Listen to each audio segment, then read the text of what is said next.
The Transformers franchise has been, I think it's fair to say, kind of divisive over the years. The promise of a franchise that was truly created for the big screen, giant Autobots and Decepticons rolling into battle, more than meets the eye. The first Transformers movie came out, and it wasn't exactly beloved, but I liked it. I mean, I actually quite liked the first Transformers movie. I am a defender of the first Michael Bay Transformers movies. And then Michael Bay proceeded to crouch down and crap in the eye sockets of all those fans who lined up to want to see his movies, because everything that came after that was total crap. Revenge of the Fallen, Dark of the Moon, Age of Extinction, The Last Knight, crap. Then Bumblebee came out. And oh my God, they got Travis Knight, director of Kubo and the Two Strings, to come in to direct that one. And it was outstanding. Absolutely fantastic. So now the first Transformers movie to come out since Bumblebee, Transformers Rise of the Beasts, is now upon us. Actually, tonight, Ray, you and I are going to go out to watch Transformers Rise of the Beasts tonight. And we'll have our Out of the Theater review up a little bit later this evening. But listen, the Transformers franchise has never been a critical darling, right? Let's take a look at this. Transformers, the first one in 2007, had a 57%. And I want you to hold on to your butts for a second.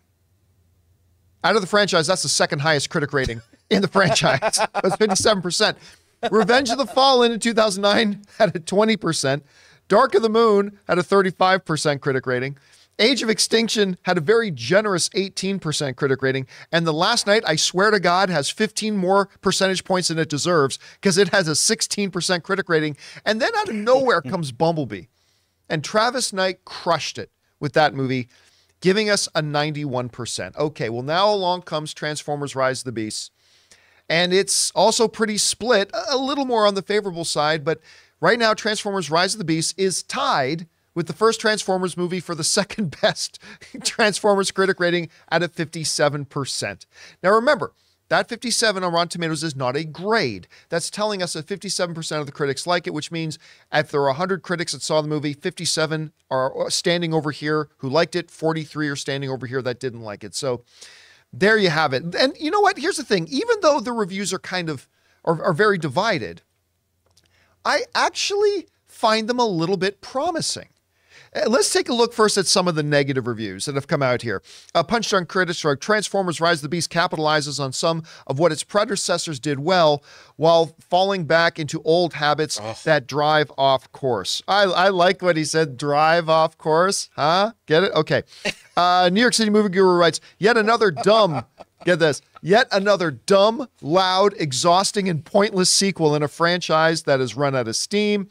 The News Herald writes, Rise of the Beast has its enjoyable moments, which come almost exclusively when Mirage and Noah are interacting, and can be mainly attributed to the solid line deliveries of the former Saturday Night Live cast member Pete Davidson. So that's a negative review, but he's got some nice things to say.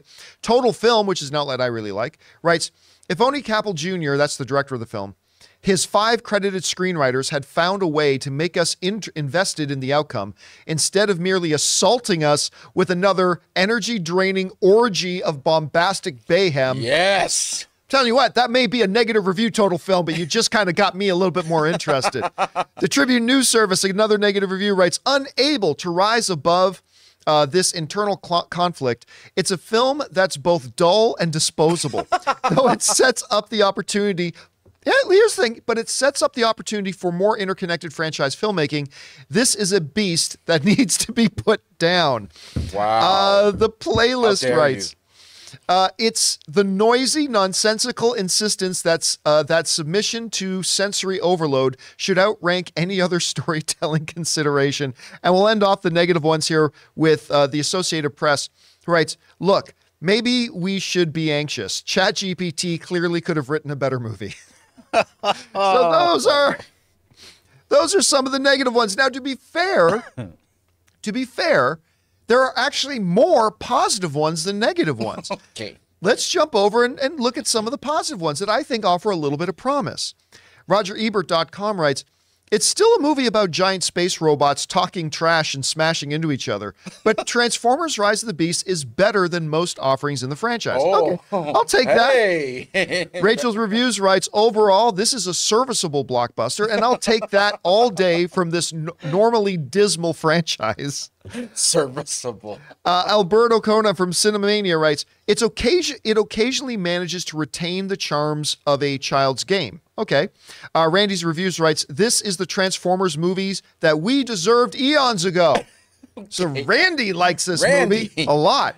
Also, the Seattle Times gives it a positive review. No Michael Bay, no Mark Wahlberg, no oppressive bombast. All right. IGN Movies liked it, and they write, Transformers Rise of the Beast proves that the Transformers franchise is accelerating in the right direction, delivering solid Autobot action and solid voice casting behind the infamous robots in disguise. I'll take that. All right. The Wrap, big major outlet, The Wrap, also liked the film. They wrote, rekindles something akin to Sam Raimi's first two Spider-Man films, remembering that at the heart of many an emotionally worthwhile mainstream flick, regardless of its scope or hefty VFX budget, are underdogs who defy the impossible circumstances. Wow. I like that. Yeah, they wrapped some a little artistry in there, a little poetry, little thing. little weed in there. They wrapped some of those, I bet. The Cleveland Plain Dealer writes, the seventh film of the franchise offers up the best of both worlds: compelling emotion and intense white knuckle action. Now there's a concept. Comicbook.com also liked the film. They wrote, Rise of the Beast delivers on all accounts. The action is pulse pounding. The summer movie season has been in full throttle for just over a month, and Transformers Rise of the Beast sends that popcorn blockbuster momentum into full gear. All right, so there's more. Again, I like the Hollywood Reporter's what did the Hollywood Reporter have to say? Because it's like perfect. It says, these Hasbro action figures and their on-screen incarnations are capable of reducing even the most mature, jaded adult into an awestruck child who just wants to get down on the floor and play with them. So that's the Hollywood Reporter likes it. And guess what? Variety, the other big major outlet, Variety, this is what Variety has to say. It's got a relatable human story that works, and thanks to a script that actually has sustained bursts of dialogue, the robots felt more real to me as characters than they usually do. I mean, so listen, let's go back and take a look at this chart again, right? The fact of the matter is, I really like the first Transformers movies. And yeah, I hated Revenge of the Fallen, Dark of the Moon, Age of Extinction, The Last Night. Yes. And yes, we don't have the same amount of critics liking this as they did Bumblebee, but as somebody who really liked the first movie, and a 57% right now, and it might go up 1 or 2 points, it might go down 1 or 2 points. But again, that is so much better than the 20%, 35%, 18%, 16%, right? So even if you end up going to this movie and not liking it, it sounds at least like the franchise is trending in the right direction. I mean, yeah, would it have been nice to come off of Bumblebee and have another one that completely knocks it out of the park? Yes. But I'll tell you what, if we go to see this movie tonight and we at least feel like we liked it and it's good, that'll be 2 Transformers movies in a row that I liked. And guess what? That has never happened in history. Well, I have never liked 2 Transformers movies in a row. This would be a first. I would have a lot of questions if we come out disappointed. Just because coming off Bumblebee, I know it didn't make a lot of money, but does that mean... That's because the other films in the franchise sucked. Yeah, I know. So we would have a lot of questions, but we'll see later. Yeah.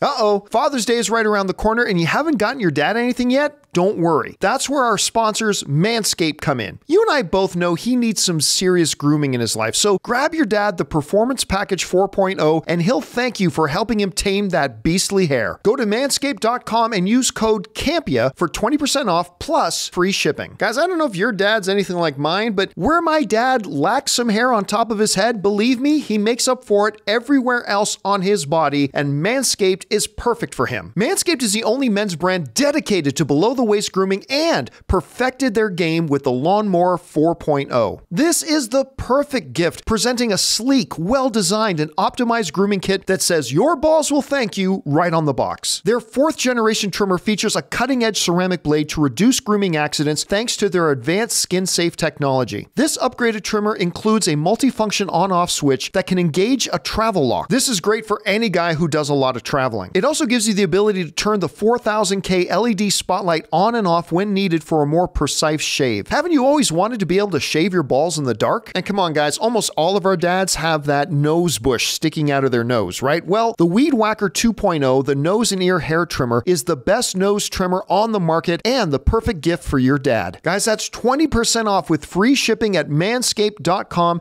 and use the code Campea. Don't forget, you came from your dad's balls, so this year, show your original home some love with Manscaped. Guys, the question is for you. What do you think about the reviews coming out for Transformers Rise of the Beast? Now, I personally think the trailers have been wonderful. I really do, but I think the trailers for all the Transformers movies were wonderful, and look how that turned out. But even though we're seeing the critics are kind of divided, the majority of them are liking it. And most importantly, the major outlets like Variety, Hollywood Reporter, The Wrap, they're actually saying, hey, there's some pretty favorable things here, and they like the film. Hey, listen, maybe it's not the 91% that Bumblebee got, but it's still the second best one the franchise has had so far. Maybe for somebody like me, that's enough. What about for you? Whatever you guys think about these reviews, jump down into the comment section below and let us know your thoughts. Hey guys, thanks for checking out this video. Listen, if you like our content, make sure you check out our daily podcast, the John Campea Show podcast, available on Apple, Spotify, and your favorite podcasting app of choice.